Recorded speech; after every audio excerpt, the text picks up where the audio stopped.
Farewell to Manzanar by Jean and James Houston. Chapter 2. Shikata Ga Nai. In December of 1941, Papa's disappearance didn't bother me nearly so much as the world I soon found myself in. He had been a jack of all trades. When I was born, he was farming near Inglewood. Later, when he started fishing, we moved to Ocean Park near Santa Monica. And until they picked him up, that's where we lived, in a big frame house with a brick fireplace, a block back from the beach. We were the only Japanese family in the neighborhood. Papa liked it that way. He didn't want to be labeled or grouped by anyone. But with him gone and no way of knowing what to expect, my mother moved all of us down to Terminal Island. Woody already lived there, and one of my older sisters had married a Terminal Island boy. Mama's first concern now was to keep the family together, and once the war began, she felt safer there than isolated racially in Ocean Park. But for me, at age 7, the island was a country as foreign as India or Arabia would have been. It was the first time I had lived among other Japanese or gone to school with them, and I was terrified all the time. This was partly Papa's fault. One of his threats to keep us younger kids in line was, "I'm going to sell you to the Chinaman." When I'd entered kindergarten 2 years earlier, I was the only Asian in the class. They set me next to a Caucasian girl who happened to have very slanted eyes. I looked at her and began to scream.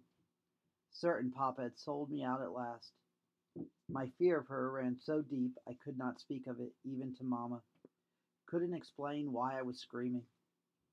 For 2 weeks I had nightmares about this girl, until the teachers finally moved me to the other side of the room, and it was still within me, this fear of Asian faces, when we moved to Terminal Island. In those days it was a company town, a ghetto owned and controlled by the canneries. The men went after fish, and whenever the boats came back, day or night, the women would be called to process the catch while it was fresh. 1 in the afternoon or 4 in the morning, it made no difference. My mother had to go to work right after we moved there. I can still hear the whistle, 2 toots for French's, 3 for Van Camps. And she and Chizu would be out of bed in the middle of the night, heading for the cannery. The house we lived in was nothing more than a shack, a barracks with single plank walls and rough wooden floors, like the cheapest kind of migrant workers' housing. The people around us were hard-working, boisterous, a little proud of their nickname, Yogore, which meant literally uncouth one, or roughneck, or dead-end kid. They not only spoke Japanese exclusively, they spoke a dialect peculiar to Kyushu, where their families had come from in Japan, a rough fisherman's language full of oaths and insults. Instead of saying baka tare, a common insult meaning stupid, Terminal Islanders would say baka yaro, a coarser and exclusively masculine use of the word, which implies gross stupidity. They would swagger and pick on outsiders and persecute anyone who didn't speak as they did. That was what made my own time there so hateful. I had never spoken anything but English, and the other kids in the second grade despised me for it. They were tough and mean like ghetto kids anywhere. Each day after school, I dreaded their ambush. My brother, Kyo, 3 years older, would wait for me at the door, where we would decide whether to run straight home together or split up or try new and unexpected routes. None of these kids ever actually attacked. It was the threat that frightened us. Their fearful looks and the noises they would make, like miniature samurai in a language we couldn't understand. At the time, it seemed we had been living under this reign for years, fear for years. In fact, we lived there about 2 months. Late in February, the Navy decided to clear Terminal Island completely. Even though most of us were American-born, it was dangerous having that many Asians so close to the Long Beach Naval Station on the opposite end of the island. We had known something like this was coming. but like Papa's arrest, not much could be done ahead of time. There were four of us kids still young enough to be living with Mama, plus Granny, her mother, 65 then, speaking no English and nearly blind. Mama didn't know where else she could get work. We had nowhere else to move to. On February 25th, the choice was made for us. We were given 48 hours to clear out. The second-hand dealers had been prowling around for weeks like wolves, offering humiliating prices for goods and furniture they knew many of us would have to sell sooner or later. Mama had left all but her most valuable possessions in Ocean Park, simply because she had nowhere to put them. She had brought along her pottery, her silver, heirlooms like the kimonos Granny had brought from Japan, tea sets, lacquered tables, and one fine old set of china, blue and white porcelain, almost translucent. On the day we were leaving, Woody's car was so crammed with boxes and luggage and kids, we had just run out of room. Mama had to sell this china. One of the dealers offered her $15 for it. She said it was a full setting for 12 and worth at least 200. He said 15 was his top price. Mama started to quiver. Her eyes blazed up at him. She had been packing all night and trying to calm down Granny, who didn't understand why we were moving again and what all the rush was about. Mama's nerves were shot, and now Navy jeeps were patrolling the streets. She didn't say another word. She just glared at this man, all the rage and frustration channeled at him through her eyes. He watched her for a moment and said he was sure he couldn't pay more than $17.50 for that china. She reached into the red velvet case, took out a dinner plate, and hurled it at the floor right in front of his feet. This man leaped back, shouting, Hey, don't do that. Those are valuable dishes. Mama took out another plate and hurled it at the floor, then another and another, never moving, never opening her mouth, just quivering and glaring at the retreating dealer, with tears streaming down her cheeks. He finally turned and scuttled out the door, heading for the next house. When he was gone, she stood there smashing cups and bowls and platters until the whole set lay in scattered blue and white fragments across the wooden floor. The American Friends Service helped us all find a small house in Boyle Heights, another minority ghetto in downtown Los Angeles, now inhabited briefly by a few hundred Terminal Island refugees. Executive Order 9066 had been signed by President Roosevelt, giving the War Department authority to define military areas in the western states and to exclude from them anyone who might threaten the war efforts. There was a lot of talk about internment, or moving inland, or something like that in store for all Japanese Americans. I remember my brothers sitting around the table, talking very intently about what we were going to do, how we would keep our family together. They had seen how quickly Papa was removed, and they knew now that he would not be back for quite a while. Just before leaving Terminal Island, Mama had received her first letter from Bismarck, North Dakota. He had been imprisoned at Fort Lincoln in an all-male camp for enemy aliens. Papa had been the patriarch. He had always decided everything in the family. With him gone, my brothers, like counselors, in the absence of a chief, worried about what would be done. The ironic thing is, there wasn't much left to decide.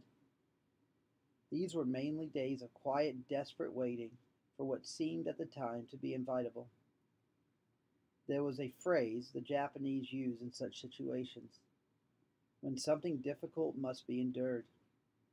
You would hear the older heads, the issei, telling others very quietly, Shikata Ga Nai, it cannot be helped. Shikata Ga Nai, it must be done. Mama and Woody went to work packing celery for a Japanese produce dealer. Kyo and my sister May and I enrolled in the local school. And what sticks in my memory from those few weeks is the teachers, not her looks, her remoteness. In Ocean Park, my teacher had been a kind, grandmotherly woman who used to sail with us in Papa's boat from time to time, and who wept the day we had to leave. In Boyle Heights, the teacher felt cold and distant. I was confused by all the moving and was having trouble with the classwork, but she would never help me out. She would have nothing to do with me. This was the first time I had felt outright hostility from a Caucasian. Looking back, it's easy enough to explain. Public attitudes towards the Japanese in California were shifting rapidly. In the first few months of the Pacific War, America was on the run. Tolerance had turned to distrust and irrational fear. The 100-year-old tradition of anti-Asian sentiment on the West Coast soon resurfaced, more vicious than ever. Its result became clear about a month later when we were told to make our third and final move. The name Manzanar meant nothing to us when we left Boyle Heights. We didn't know where it was or what it was. We went because the government ordered us to. And in the case of my older brothers and sisters, we went with a certain amount of relief. They had all heard stories of Japanese homes being attacked, of beatings in the streets of California towns. They were frightened of the Caucasians, as Caucasians were of us. Moving under what appeared to be government protection to an area less directly threatened by the war seemed not such a bad idea at all. For some, it actually sounded like a fine adventure. Our pickup point was a Buddhist church in Los Angeles. It was very early and misty when we got there with our luggage.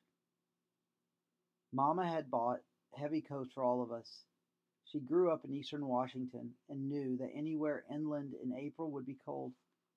I was proud of my new coat, and I remember sitting on a duffel bag trying to be friendly with the Greyhound driver. I smiled at him. He didn't smile back. He was befriending no one. Someone tied a number tag to my collar and to the duffel bag. Each family was given a number, and that became our official designation until the camps were closed. Someone else passed out box lunches for the trip, and we climbed aboard. I had never been outside Los Angeles County, never traveled more than 10 miles from the coast, had never even ridden a bus. I was full of excitement, the way any kid would be, and wanted to look out the window. But for the first few hours, the shades were drawn. Around me, other people played cards, read magazines, dozed, waiting. I settled back, waiting too, and finally fell asleep. The bus felt very secure to me. Almost half its passengers were immediate relatives. Mama and my older brothers had succeeded in keeping most of us together on the same bus, headed for the same camp. I didn't realize until much later what a job that was.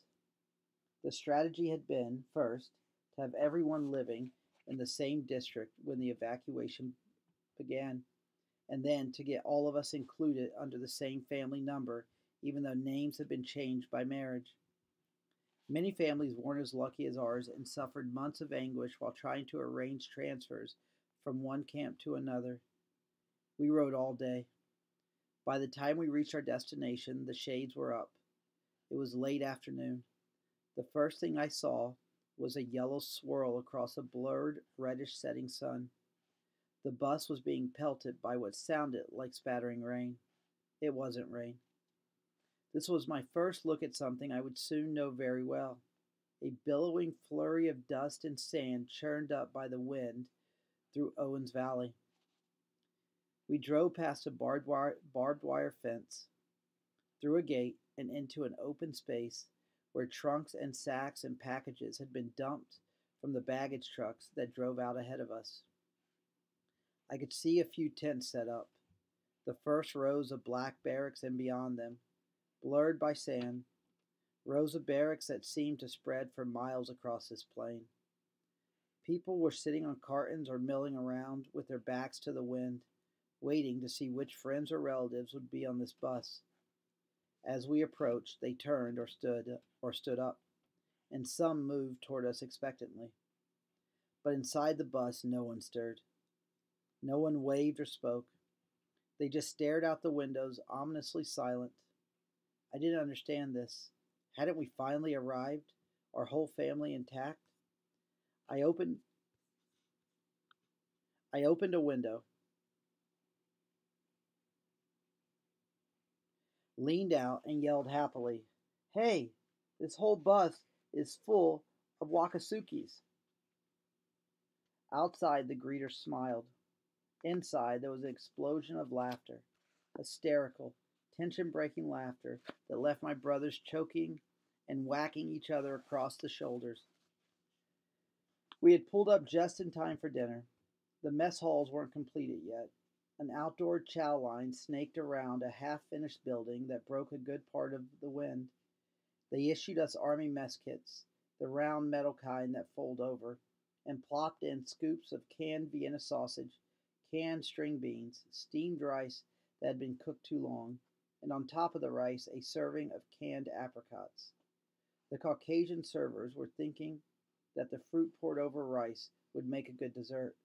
Among the Japanese, of course, rice is never eaten with sweet foods, only with salty and savory foods.